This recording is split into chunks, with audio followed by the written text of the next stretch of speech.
కుట్టి చేతలు అంటే ఏంటి? ఎందుకు చేస్తారు అది? విష్ణు మాయ చెప్పే కన్నా ఎటువంటి నెగిటివ్ ఎనర్జీలు చేతబడులు క్లియర్ చేయడానికి, ఓకే. ఇటు భార్యాభర్తలను కలపడానికి. ఇప్పుడు నేను చెప్పిన కరంభూతం కరంకాళి అనేది విష్ణు మాయలో పిల్లల వాటికి. అంటే ఈయన హెడ్, విష్ణు మాయ అనేవాడు హెడ్. ఆ హెడ్ చుట్టూరు ఉంటారు కదా ప్రమద గణాలు అంటారు సరే, అలా ఉండే గణాలు. ఆ గణాల్లో ఒక గణాన్ని నేను కొన్నాళ్ళు సాధన చేసి దాన్ని తీసుకున్నాను. అంటే మీరు ఈ కుట్టి చేతను చేయాలంటే ఎముకలు అంటే ఒరిజినల్ గురువు గారి ఎముక కావాలి అంటారు కదా, అట్లాంటి గురు పరంపరలో ఎవరిదైనా తీసుకోవాలి. ఎందుకంటే అది మాట ఎందు దాంట్లో ఉన్న మనుషులే, మా పిల్లలే మాట వింటారు ఈ రోజున, పిల్లలు పెద్దలే. ఇప్పుడు మరి భూతాలు మన దగ్గర మాట వింటాయి విననప్పుడు మనల్ని రక్షించుకోవడానికి గురువు గారిది భార్య మన మాట వినదు, భూతాలే వింటాయి. ఇప్పుడు ఆ మాట అన్నారంటే ఆడవాళ్ళ మనోభావాలు మావిడ. రైట్. సో అంటే అవన్నీ మీ దగ్గర ఉంటాయి? అన్నీ ఉంటాయండి. అది కొన్ని సందర్భాలలో మాత్రమే బయటికి వేస్తాం. ఇప్పుడు మీరు లాస్ట్ టైం మీ దగ్గర పుర్రెలు ఉన్నాయి కదా అన్నారు, నా దగ్గరకు జనం వచ్చి దాన్ని చూడడానికి. మీ ఇంట్లో పిల్లలు ఆడుకుంటారు, మీరు ఇంటర్వ్యూ చేసిన కానీ వచ్చి అవి చూపించండి అని చాలా మంది అన్నారు. అవి తీసుకెళ్లి గుడిలో పెట్టేసి. కానీ ఎప్పుడు ఆ కరంభూతం అనేది ఆ హడ్డీ మాత్రం ఉండాలి.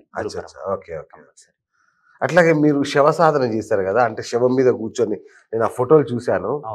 ఎందుకు అది? అంటే మీకు చెప్పే కదా, మేము కూడా చేయాలా లేదంటే? లేదు, అది నా కోసమే నేనే చేసుకున్నాను. మీరు చెయ్యాలనేది అయితే ఏమీ లేదు.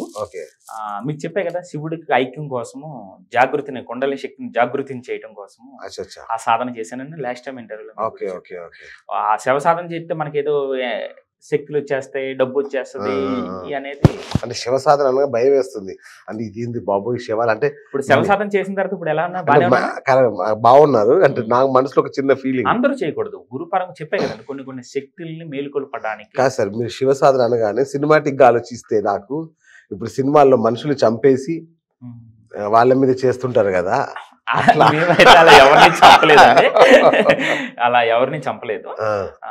కాశీ ఉంది కదండి, కాశీలో అనాథ శవాలు ఉంటాయి కదా, అక్కడ కాటకాపరణాలను చేసుకొని ఆ శవానికి దహన సంస్కారాలు మొత్తం క్రియకి సంబంధించిన మనం ఇంత అమౌంట్ అవుద్ది. నాకు ఓన్లీ ఒక శవ సాధనకి అయిందండి 1,50,000 అయింది. అంటే నేను ఒక్కనే చేయలేదు, నాతో పాటు ఒక 2-3 కూడా చేశారు, సాధకులు చేశారు.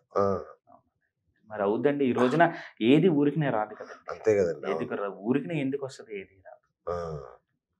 సో అంటే శవ సాధన వల్ల ఒనగూరే ప్రయోజనాలు ఏంటన్నారు?